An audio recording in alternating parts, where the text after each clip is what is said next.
There's an aspect of this lip print which I kind of call the boat.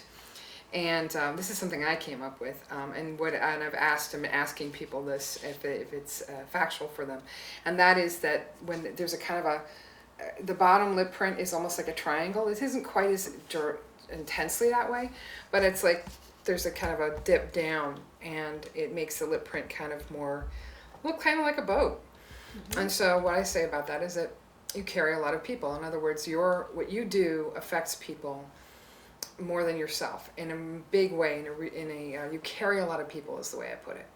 So you're carrying others with you. There are people who are affected by your decisions, and it could be at work, it could be at home, but there's a number of people that are affected by the things that you choose to do in their livelihoods possibly, but definitely in their lives. So you affect a number of people.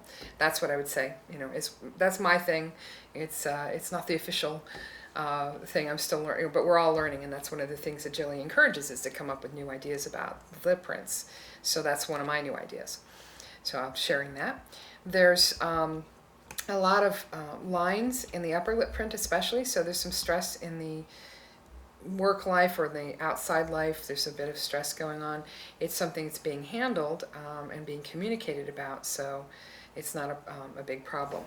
The lower lip print indicates that they may be a bit on the sensitive side. I call this in palmistry thin-skinned, which means that, and I tell people it's better to be thin-skinned and sensitive than thick-skinned and insensitive. But the lower lip print means that they'll get to know you. They'll be a friendly person, because the upper lip print doesn't have this line.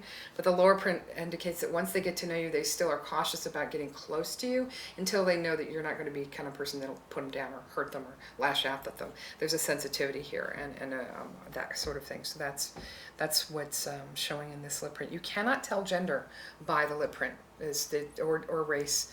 You can't tell either of those things from a lip print. So I don't know if this is a woman or a man. So that's why I'm using neutral gender terms. There's a line in the middle of the lip print, sort of a depression even in the middle of the center of this lip print, that indicates that there's something going on stressful and maybe in the public life. Again, it could be work, it could be out in the world. There's some stress going on currently for this person whenever they made this print, and it could. And then the other thing I'm seeing is a bit of a line. So there's a lot going on, especially at work. There's a lot of activity. There's a lot of energy being put into work. There's a lot of intensity right now. Again, when this print was made. What else? The shape of the print says to me that it's a little on the squarish side, so I'd say they're a go-to person, somebody people go to with their problems. And so I'm going to